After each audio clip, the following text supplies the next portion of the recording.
Hey y'all, welcome back to the Daily AMG. It has been a little bit. I apologize.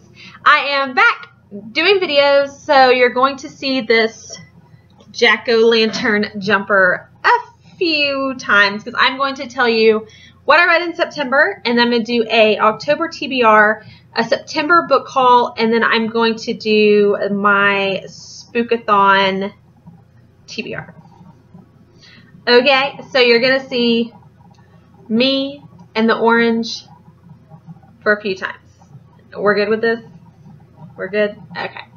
Okay, so this is going to be my September wrap-up video. So let's get into that and all of the books that I read in September. I read 8 books in the month of September, and I will get into the physical books that I have, and then I will tell you the audiobooks. So the first 2 books are YA books, and I have tried, I don't know if it's apparent to any of you that watch these. If you're on my Instagram, I do a lot of Insta stories on what I'm reading and kind of doing it that way. I know a lot of people have kind of gone over to, I guess, Bookstagram kind of thing. And they're doing unboxings and wrap-ups and reviews and everything just on their stories. But I love to just sit down and talk to y'all. So that's what I'm going to do. But as I was saying, oh, the rabbits that I chase in the middle of other rabbits. I don't even know. I read 2 YA books. I'm trying to get into reading more YA and reading more middle grade. And I have been very successful, I think, as far as incorporating new genres into the reading schedule that I already have. Does that make sense? I already read a lot, and there's a lot that I want to read, but I definitely want to make a conscious effort to read more middle grade and more YA, because I feel like those are voices that definitely need to be heard and read and reviewed and recommended, etc. Okay, so the first book that I read, actually both of these are not in need of any one mediocre booktuber telling anyone to read them, because first thing that I read was Looking for Alaska by John Green, which came out, wow, this came out 13 years ago. I did not know this came out in 2005. Wow. Okay, so I was in college. I did not know this. I didn't know who John Green was. I'll just say it. I didn't know who John Green was until The Fault in Our Stars. Okay, sorry. So y'all don't need, well, maybe you do. This is about a girl, Alaska, who is just a character that it was almost like a Stargirl situation, where this girl was so, like, intriguing and eccentric that I definitely saw a lot of myself in her. And then something horrific happens, and it's about, so they're in college. Sorry, let me back up. They're in college. It's their first year of college, and Miles, sorry, the guy calls him Pudge, which totally throws you off because he's like stick thin, so his roommate calls him Pudge, thinking that it's like funny. So anyways, but his name is Miles, and he just kind of falls head over heels for the personality and the true, genuine person that Alaska is. And then something terrible happens. They all kind of have to pick up these pieces and these pieces of this puzzle into, like, who Alaska truly is. I gave it 5 stars. I'm sorry it's taken me so long to get to it. And again, this is not something that most people haven't already, at least while browsing the John Green section, haven't at least read the back of and said, I don't know if that's for me. If that was you, pick it up. It's incredible. He definitely has a way with human emotions and just writing characters so brilliantly. They're so colorful. They're so dimensional. Like, it's just, John Green deserves the praise that is John Green. But I did not need to tell you that. Okay, the next one needs zero introduction, zero recommendation from a lowly little person like me, and that is Carry On by Rainbow Rowell. This book, I've read everything that Rainbow Rowell has written aside from her new ventures with Marvel. I haven't read any of her graphic novels, etc. And I had not read Carry On. Don't hate on me, please, but I was not a fan of Fangirl. I liked Fangirl. I did not like the Simon and Baz portion of Fangirl. Okay? So I actually met Rainbow Rowell in September, and that'll be more like in my September book haul. So check that video out when I make it in just a second. But I was kind of like, okay, if I'm going to meet Rainbow Rowell, I at least need to have read like her most popular things. And this was the only most popular thing that I had lacked. Again, why did I wait so long? Why did I not trust y'all? Okay, so the way, and it was so cool to hear Rainbow Rowell talk about these characters, because when she wrote Fangirl and Kat was writing fan fiction of a fictionalized fiction series that then Rainbow Rowell wanted to write Simon and Baz as Rainbow Rowell would have. This is not as Kat would have, or as the original author of the fictionalized. It got a little tongue-tied while she was explaining it also, but you know what I mean? This is, if you're going into this or you haven't read this because you think, I read Harry Potter and I love Harry Potter, I am not going to read some whatever. I'm not going to read some gobbledygook wannabe Harry Potter fanfiction jive. I thought the exact same way. But oh my gosh, this is so good. Think of this as what it is. Its own thing. It has nothing to do with Harry Potter. Get that out of your head. You have a male-male relationship. You have wizards and witches and vampires. I don't know if you've seen my nails, but they are bats because I love vampires. So obviously Baz is my new favorite character of life. Okay, not really, but this was phenomenal. You have to pick it up if you love worlds like that. If you absolutely love witchy, vampy, all the like just Halloween vibes, you gotta pick this up. It's phenomenal. I gave it 5 stars. I gave it 5 stars like numerous times. Like there were just things that would happen. I'd be like, you are now at 25 stars. And it's been a while since I have really thought like, you get all the stars of the universe. And this is one of them. I know. I was surprised too. But I loved it. Okay. The next 2 books I'm going to talk about is like, yes, I said 2 books and then held up 3 fingers because I read 3 thrillers this month, and one of them I listened to, so I don't have the physical copy. I really listened to all of these in... Do y'all do this? Please tell me I'm not alone. Where you start a physical book and then you're like, well, now I have to get it on Audible, Scribed, Hoopla, Overdrive, something, because now I actually have to leave the house and I can't not come back in 8 hours and finish this. I need to listen to it in the car, at work, in the drive-thru. Like, I need to listen to this to finish it and or continue it. I hope I'm not the only one that does that. But I read 3 thrillers, like psychological thrillers. I'll start with our book club book. So our September book club book was The Last Time I Lied by Riley Sager. And I think we all pretty much agreed this was like 3.5, 3.75. I don't think we liked it as much as we liked Final Girls as a book club as a whole, just like average. I would probably rate this a little higher than some of the other girls did. I think on Goodreads, I put it as a 4. I don't know that it's a solid 4, but it's pretty high up there, like 3.8 for me at least, because I love the way that he explains his setting and explains his characters. I love the character development, and I love how atmospheric it was. It takes place at a summer camp.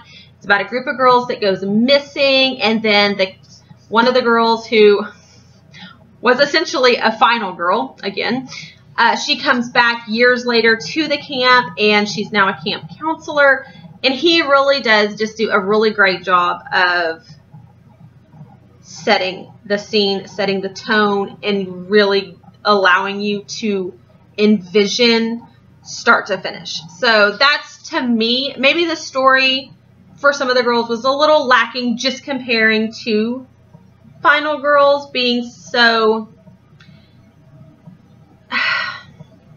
When you have these psychological domestic thrillers, it's really hard, especially for us, I think, as a book club, and me as an individual. We read so many thrillers as a book club and then also on our own. And so we have so much to compare. So it's really hard. We really felt like when Riley Sager came on the scene, first of all, he did it in the best way possible, because he comes on the scene and he's like, I'm anonymous. I got this book that's excellent, blah, blah, blah. And you're just like, oh, dang, who even is this person? This is fantastic. So you had a lot of hype. And then now, you know, he, I don't know, he's out there, you know, if you've watched, maybe that was my August book haul that I hauled this, and I was like, I don't know if this is a girl or a boy. Well, apparently it's a boy. He's super friendly on Instagram. He has commented and liked a lot of my pictures that have dealt with this. So that, like, really, I love when an author and their whole camp really loves on you as just a reader. And you're like, this was excellent. And they're like, thank you. That just makes me feel so good. Anyway. Okay, the next book that I read was The Woman in the Window by A.J. Finn. And this came out earlier in 2018. It's already been, the rights have already been purchased, so they have started filming a movie adaptation for this with Amy Adams, which I'm totally down for. However, I did end up rating this like a 3.8, a 4. I really loved certain aspects of it. I loved that you had a woman suffering from agoraphobia. I loved that element. And then I loved that it had so many references to noir theater of, you know, the 40s and 50s.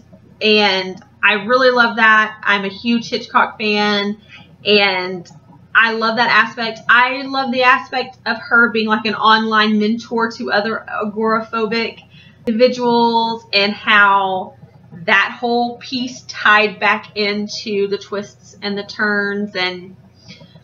But honestly, it's a chunker for this type of novel. I mean, you're over 420, 30 pages. That's it. I think it was just too lengthy, too wordy. I did really enjoy it.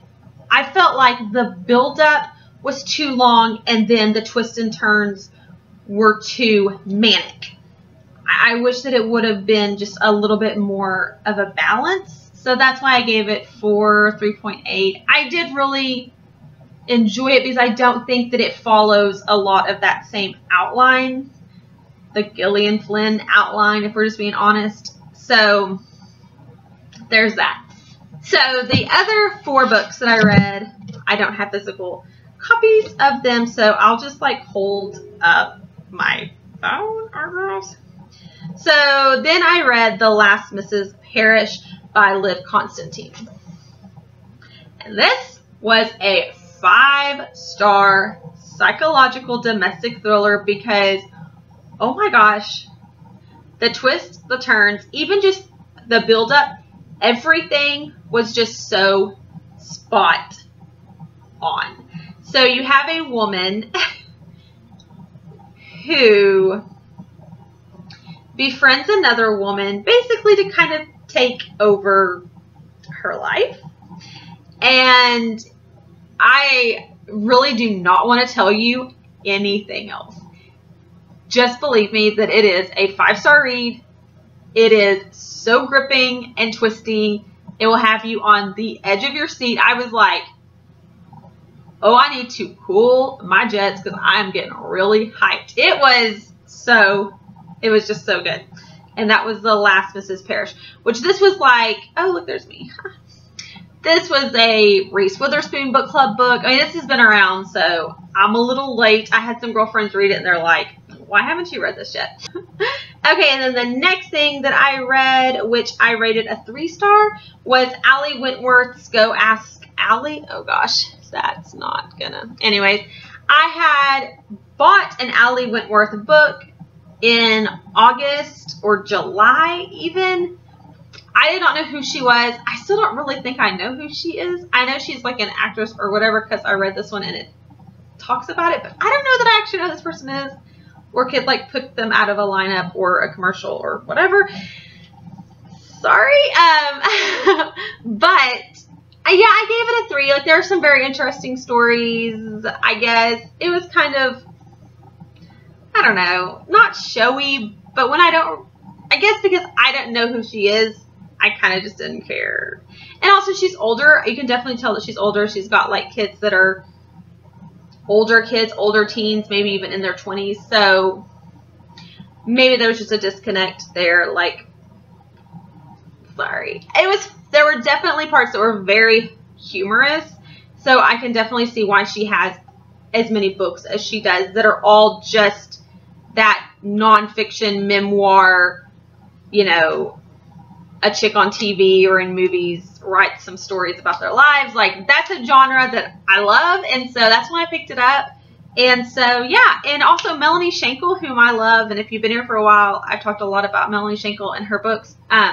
She's one of my, like, most favorite memoir, nonfiction writers, and she, on her podcast, had talked about an Allie Wentworth book. Actually, it wasn't this one. I don't remember which one it was, but I tried to read them in order, and I think this was the oldest. So maybe I just need to keep with it, and maybe her writing has gotten better, and her stories have gotten fresher.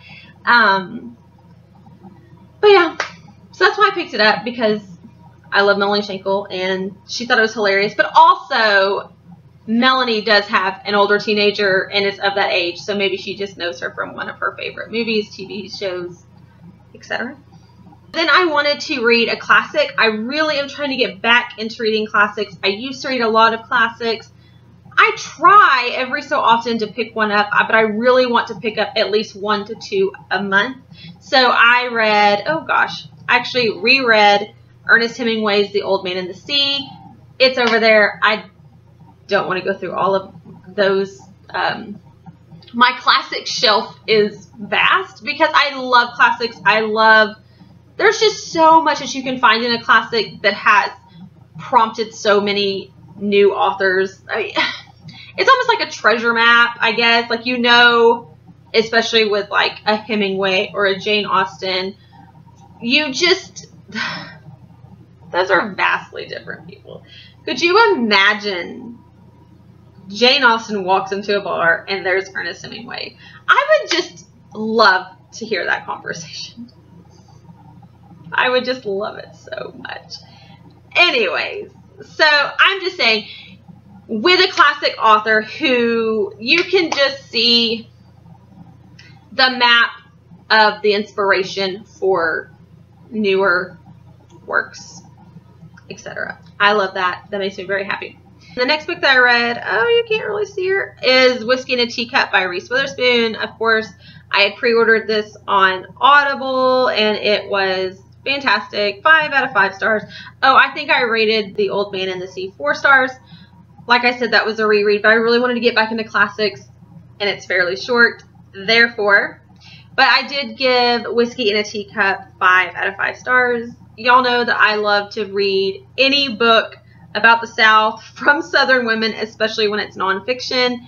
It just feels like a hug from my people. And so, yeah, I truly enjoyed it. She has some absolutely inspiring stories to tell, as well as recipes and style advice. Really just sitting down with a girlfriend that's just like, here is all of my tips, tricks, etc.